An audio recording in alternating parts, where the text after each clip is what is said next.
In this video, I'm going to briefly show how you can install R on the Mac. It's a very simple process. You just have to, it only takes a few steps. So the first thing you need to do is open your web browser and go to CRAN. This is the Comprehensive R Archive Network, and you'll see that there are a number of options for you to download here for different platforms. And so we're going to download the Mac platform here.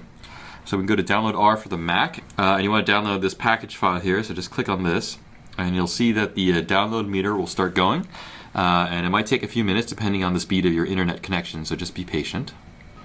Okay, so it's finished downloading. So I'm just going to open up here the package, and you can see that it'll start the installer, and it'll guide you through all the steps you need to install R. So I'll click continue here, and this is just the description of what's going to get installed. Click continue.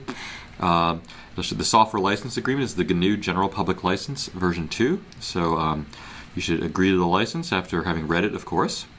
And then you can just click install here, and you might have to type in your administrator password, so just go ahead and do that.